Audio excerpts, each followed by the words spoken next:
Escaped from the Constant Spring lockup in St. Andrew on Tuesday morning are now back in custody. The latest one, 19-year-old Alonzo Espute of Cassava Peace in Kingston 8, reportedly turned himself in at the Yallis police station in St. Thomas about 1:30 this morning. Espute is charged with murder. The 9 men cut their way through a grill and a metal door at the lockup. They fled custody shortly after 1 a.m. They were captured in different sections of the island. Some were caught in Westmoreland, others in Trelawney. A few others were nabbed in St. Catherine, and one was nabbed in St. Andrew on Wednesday evening. Meanwhile, commanding officer for the St. Catherine North Division, SSP Hopton Nicholson, is reminding the public that it's an offence to harbour fugitives. His warning comes after one of the escapees was caught in the company of a woman. During the operation, one of the escaped prisoners, Talik Chambers, was apprehended in the company of a lady who is his common-law spouse. She too was also taken into custody, and sometime this afternoon, she was questioned and charged for harboring a fugitive. She is Shamara Holmes, and she's a 21-year-old unemployed lady of St. John's Road, Spanish Town address. We want to use this opportunity to remind citizens that persons who escape custody are fugitives, and they should not be accommodated by friends, family, nor any well-thinking individual. SSP Hopton Nicholson, commanding officer for the St. Catherine North Division. The Justice Minister Delroy Chuck is urging justices of the peace to support the police as the country's murder rate continues to fall. Addressing a JP commissioning ceremony in St. Catherine on Wednesday, Minister Chuck noted the over 40% reduction in murders since the start of the year, but he's warning there's still too much violence in the society. The national average up to yesterday was 42.8% reduction in murders. That is 321 murders less this year, but it's still 424 too many murders. And every single one of us can play our part in ensuring that we have less murders. Life is sacrosanct enough. 424 lives lost from wickedness. Don't make sense. And we are the ones who must send the message that evil and wickedness spread across communities will only bear evil and wickedness. The Justice Minister credited the police with the significant government investment, in crime fighting with the reduction in murders. He's calling on JPs to lend their support to the police with information and assistance to further reduce murders to below the 100 mark per year.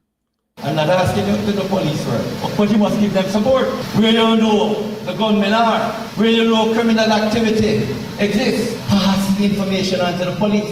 Far too many persons in Jamaica lack the courage to say, stop it, we know who you are, give up the gun, because over 70% of the murders every day, every month, every year is from the gun. So if we can stop people from giving up, from shooting and using the gun, you can see 70% of the crimes could be reduced. Delroy Chuck, Justice Minister. The Bank of Jamaica's Monetary Policy Committee has voted unanimously to keep its policy rate unchanged at 5.75%. In a statement on Wednesday, the BOJ says the current stance is appropriate to keep inflation within its 4 to 6% target range over the next 2 years. The decision followed meetings on August 18 and 19, where the committee weighed low domestic inflation against lingering global uncertainties. The BOJ also affirmed its commitment to preserving stability in the foreign exchange market. According to the Statistical Institute of Jamaica Statin, headline inflation in July 2025 was 3.3%. This is down from a year earlier and below the lower end of the target. Core inflation stood at 4.3%.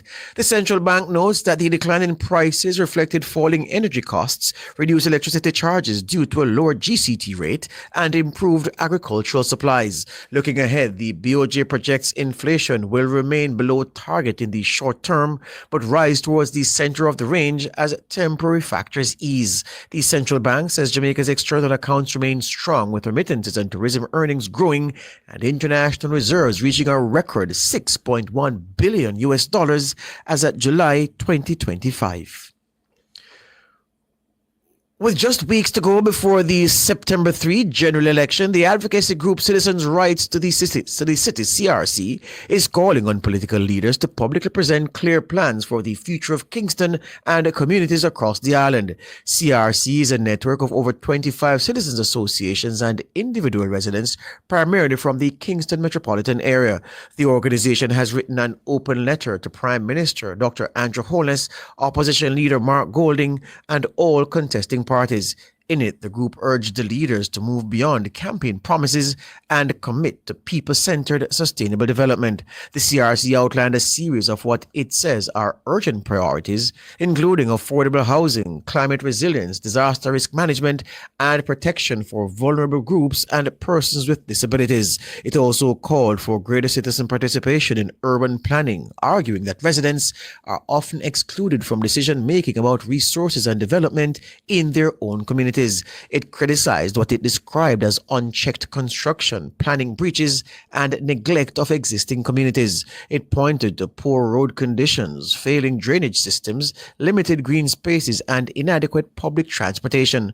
The group further pressed for action to close the gap between housing demand and affordability, ensure reliable water infrastructure, and improve waste management. CRC says it looks forward to tangible commitments from party leaders as Jamaicans prepare to head to the polls.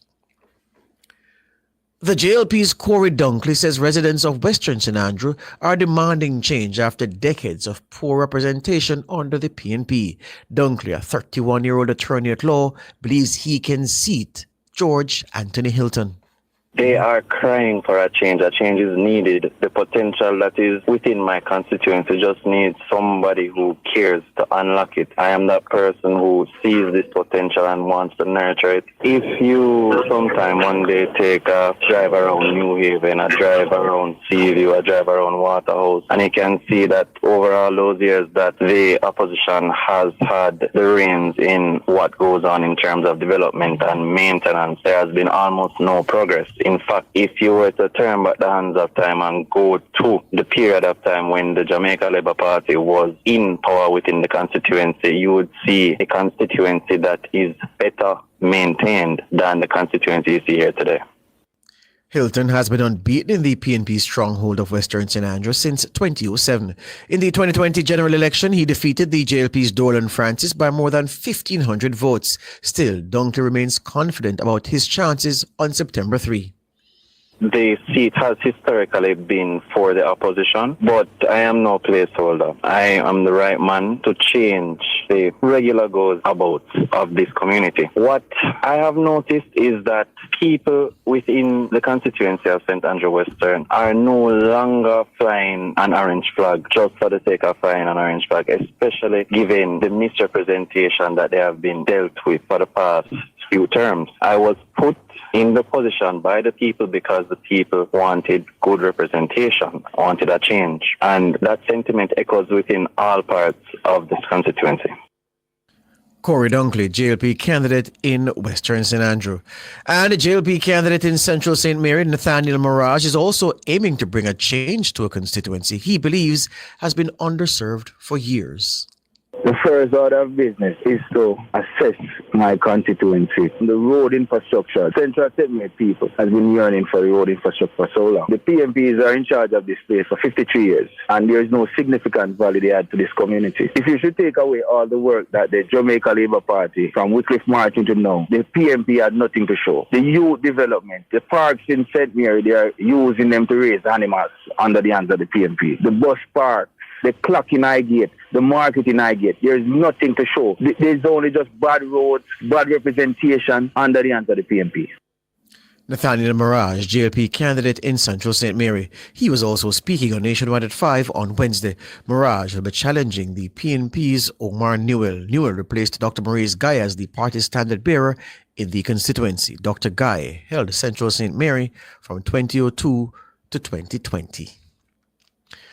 Public commentator Ronald Dini McLean says the two major political parties should use the upcoming national debates to make a strong case on their suitability to form the next government. He was reacting to the composition of the teams of the JLP and PNP ahead of the debates. I think both parties have equally a serious task to put in some work to make sure that voters understand the case that they're making for the country. So I think the Jamaica Labour Party has a duty to make a complete argument. They've been campaigning a lot on their achievements so far, but I don't think that's complete enough for what the task and what the question is that voters are being asked to decide in this election. Voters are choosing which party they think is best to take us through the next 5 years. On the People's National Party side, they have to make a case for why we should trust them more than we should trust the Jamaica Labour Party. Ronaldina McLean, public commentator. The first debate on social issues is set for Saturday, August 23. The PNP team for that debate is comprised of Damian Crawford, Raymond Price, and Sophia Fraser-Binns. For the JLP, it's set to be Pernell Charles Jr., Kamina Johnson-Smith, and Matthew Samuda. The second debate on the economy is set for Tuesday, August 26. Team PNP will be represented by the spokesman, by Julian Robinson, Peter Bunting, and Kisha Anderson. The JLP have selected Finance Minister Favour Williams, and she'll be supported by Dr. Chris Tufton and Dr. Dana Morris-Dixon. The leadership debate between Prime Minister Andrew Holness and opposition leader Mark Golding is set for Thursday, August 28. All three debates will be televised beginning at 9 p.m. and will each run for 90 minutes. Political commentator Jermaine Barrett says the team format will add value.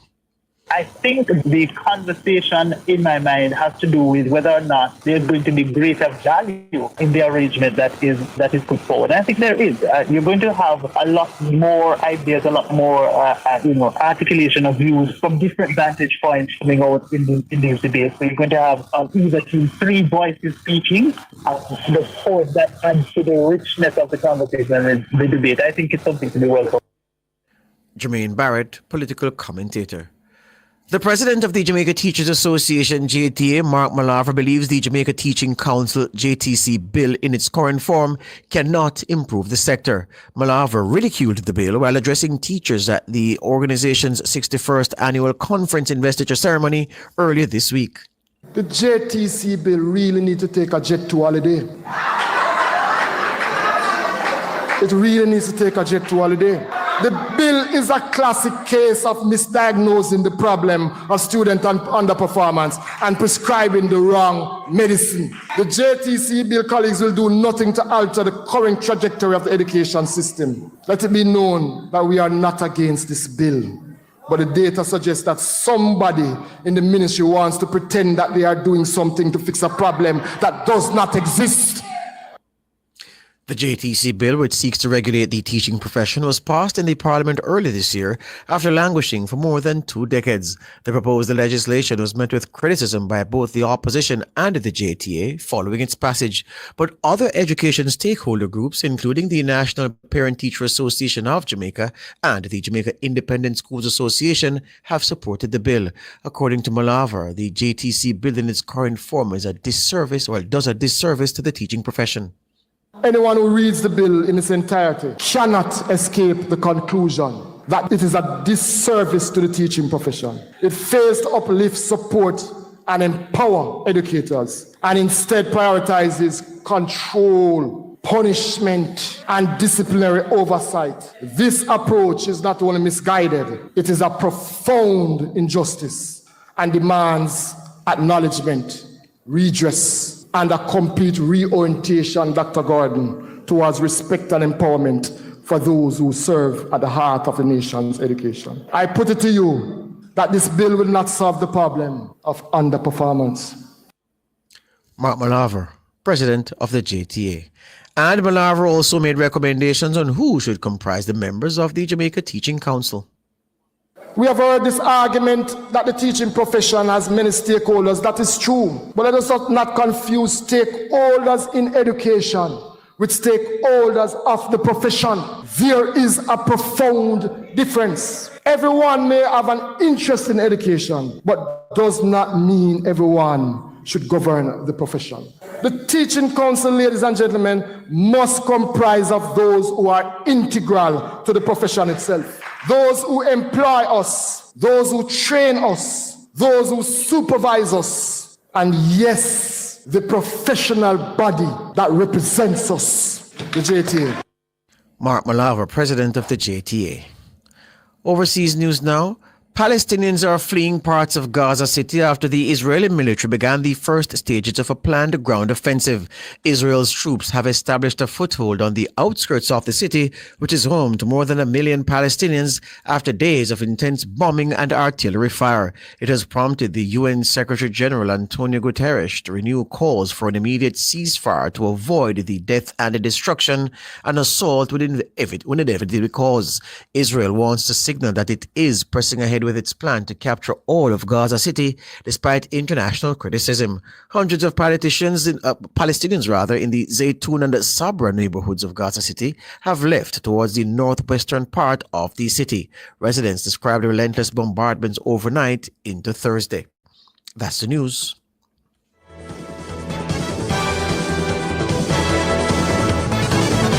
News at 7 was brought to you by Hyundai.